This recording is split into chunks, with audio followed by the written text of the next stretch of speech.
Hey, this is another video by PetRock. Today I'm working on my 06 Harley Night Train. It's a FXSTBI. Today I'm going to be replacing the engine oil and engine oil filter. It's a fairly straightforward job. It's very similar to how you change the oil on pretty much any vehicle. You just drain it, remove the filter, put a new one on, and add new oil. It's fairly straightforward. There are a few little, I wouldn't call them gotchas, but a few things you might want to keep in mind to make sure you don't make a huge mess, especially when moving the filter, and I'll be covering those in this video. So the first thing you need to do is you need to get the bike up to operating temperature. If you listen closely, you can probably still hear my exhaust pipes popping from the ride I just got back from. So the reason you want the motor warm is because the oil is contained in here on Softails. So the oil is actually technically higher than where it would be in the motor. What happens is that oftentimes the oil will seep back into the motor through that pipe and back into here and pool in the crankcase. This only happens after the motor's cooled down for a little while, or if the check valve that's in here is just completely shot. It's best to have the motor warm, which means that all the oil that was in here has been pumped back into here, and so when you drain it, you'll drain out more of the oil than you would have if the motor had not been running for a while. So another reason why you want to have the bike off the ground is because this right here is the lowest point on the oil bag. It's actually tapered, so the highest point is on the far side, the lowest point is on this side. So when it's on its side stand, it's pretty much level, but you want to have it on an angle so that the oil will drain down towards this corner for where the drain plug is. So one thing to make sure you do if you ever jack up your bike is you want to strap it down. Because you have it in the air, you don't want that thing wiggling. You're going to be messing with it. You don't want it to inadvertently fall off. There are horror stories around the internet about guys who just jack up their bike and leave it alone, and then all of a sudden some mystery of gravity occurs and it falls off the jack and lands on its side or whatever, damaging the bike. So it's just better to be safe than sorry. It only takes a couple minutes to jack it up, put straps on it. So I just strap it, hook there, and then I wrap it up through here, through the neck, and then back down the other side, and that seems to work very well for me. So to find the oil drain plug, just look at the passenger foot peg and just go straight direct down, and it's right there. It's a 5/8 socket, or the center hole right here, I think it's a 1/4 inch Allen key head or hole for an Allen key. The reason I say I think it is because a long time ago when I brought this thing in for warranty service for some other issue, they had to drain the oil, and the guy who did it, I don't know what he did, but he buggered this thing up so bad that that hole is now stripped. And I've never actually even used an Allen key on that hole. I've only used the socket. So that's just another point of why you want to do the work yourself. So before you start draining, it's a good idea to pop the oil cap. Just let it dangle there for a minute. This allows air to enter the oil bag so that when you do drain it, air will go in and the oil will go out. So you take your socket, put it on the nut, drop it on the floor, pick up your socket again, put a drain pan underneath, put it on there, and just back it out. So once you get it out a little ways, you want to switch to just the extension and continue to back it out. So when this oil is probably going to be warm, if not very hot, so you want to be careful and get your hand out of the way pretty quickly once this thing drops.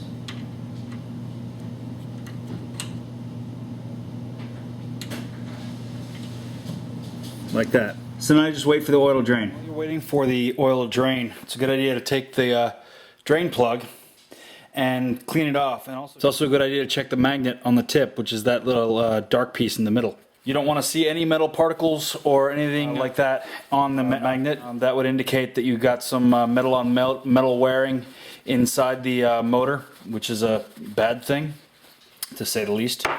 Then once you got it cleaned off, you want to inspect the rubber O-ring on the bottom. If it has any cracks or deterioration or any kind of damage, you want to replace it. This one is actually in pretty good condition, so I'm just going to reuse it. If yours is damaged, you don't need to go to Harley to get a new one. I picked up this O-ring and all the ones I've used in the past at my local auto parts store. It's just a standard O-ring. So I picked up these. I can't remember what store I picked it up from, probably at Kragen or O'Reilly or something like that. So you want something that's a 2mm width, which is the distance between here and here. And then you want a 10mm inner diameter, distance between here and here. And then you want a 14mm outer diameter, distance between here and here. Let's see if I can get that closer. This is just a bag I picked up at my local auto parts store for a couple bucks. Anyway, if you need to replace it, you just take it off and then apply the new one. Make sure to put a coat of oil on it because you never want to install an O-ring dry. You put a little bit of coating of oil on it, it'll seal better. Some people like to put Teflon tape around the threads before reinstalling it. I don't really prescribe to that idea. I haven't had a problem. This bike has 76, 75,000 miles on it, something like that, and I've never had a leak from this drain plug. If your bike has a problem where the nut itself, the threads are damaged, or the threads on the frame are damaged, then you'll probably want to use some kind of extra sealant, like the Teflon tape or Teflon paste. But it's entirely up to you. If you want to use it, use it. If you don't, you don't. I just never have had a problem, so I'm not going to start. Now we're back under the bike, and you want to clean out the hole for where the drain plug goes into. Once you've gotten it nice and clean, you take your drain plug, put a little bit of oil around the rubber O-ring, and then thread this in by hand. Make sure you do it by hand, because you do not want to cross thread this. You get it in a little ways, and then you tighten it up with your socket. So next you want to take a foot-pound torque wrench and tighten the bolt the rest of the way. The torque spec is 14 to 21 foot-pounds. I usually like to take those numbers and take the middle, which is 17.5. So torque it down. And that's it. It's really not a lot of torque. Yeah, you technically could do it by hand, but chances are you'll over-tighten.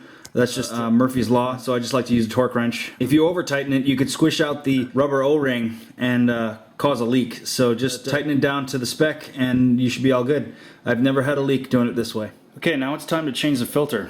So anybody who has even a mild understanding of physics will realize that once you unscrew this filter, there will be oil inside and it will spill out because this thing's on a horizontal axis. Don't know why Harley designed it this way, but they did and we're stuck with it. Anyway, so I have a little trick that I like to use that I picked up from some forum somewhere a long time ago that works most of the time. It's not foolproof, but it's pretty good at preventing the oil from draining out this way and then onto the ground, or your drip pan if you set everything up properly. Again, not foolproof, but it seems to work most of the time for me.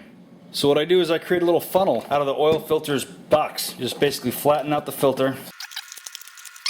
Okay. You want to set it up so that this long part is on the left. The reason for this is because we're going to be sliding this underneath the existing oil filter. So it'll be like this effectively, so that it'll funnel all the oil this way. Once you have that set, I like to tape it.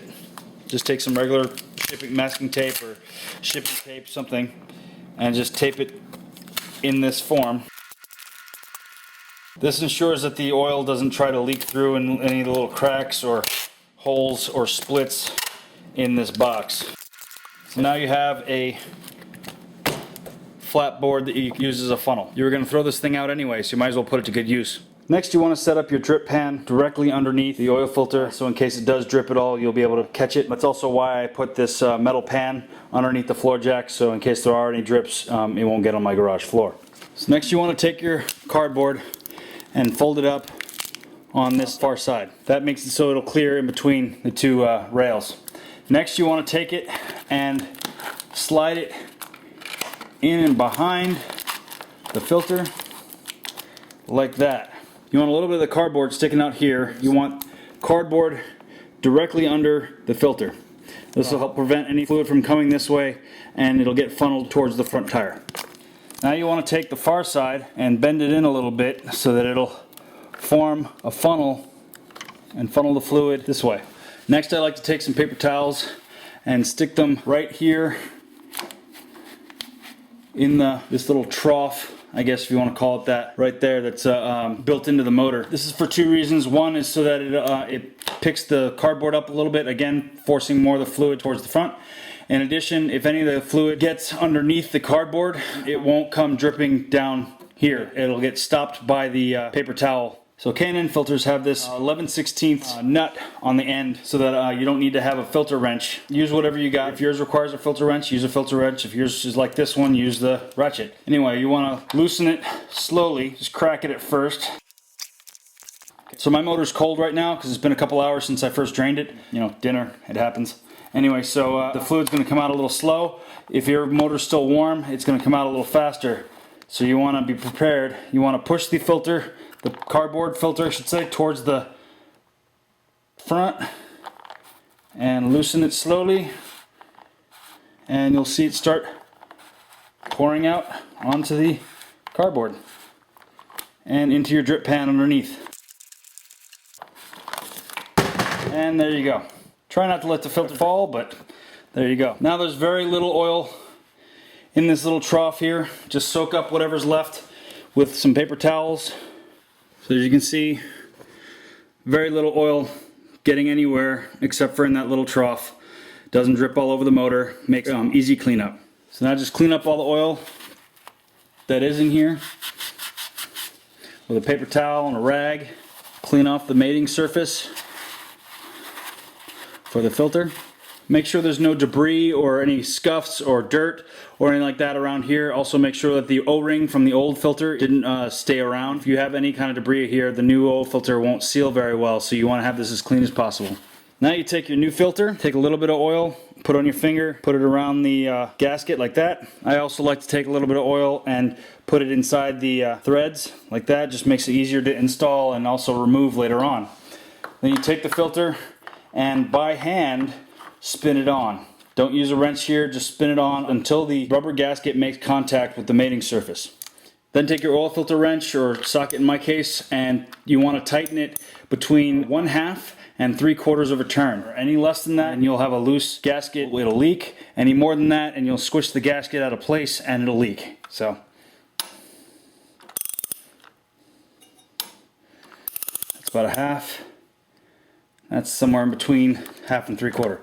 That's it. You don't need to kill it. You don't need to tighten it down as far as it'll go. Now it's time to fill the oil tank. So you just take a long neck funnel. I like to keep the dipstick just placed in there like that and put the funnel in like that. So the dipstick will actually hold the funnel in place. This motor calls for 20W50 motor oil. I don't know about previous years or future years after this one, but I think they're all pretty much, they all have the same requirement, but check your owner's manual either way. So this motor takes 3.5 quarts if it is completely bone dry, meaning you took the entire motor apart and put it back together again. If you just change the oil like we just did here, where we just drain the tank and then remove the filter, all it takes is 3 quarts. There should be about 1 quart left in the crankcase when you're draining this way. So just add 3 quarts of whatever your favorite motor oil is. So now you're done, you just make sure that the funnel is completely empty and not dripping. Take the funnel out. So once it's all the way full, when the bike is upright and level, the oil will actually be at about the bottom part of this weld right here in the oil tank. Now different years have different techniques on how to check the oil level. On this bike, you want to check it warm on its side stand. You do not want to check it when it's upright.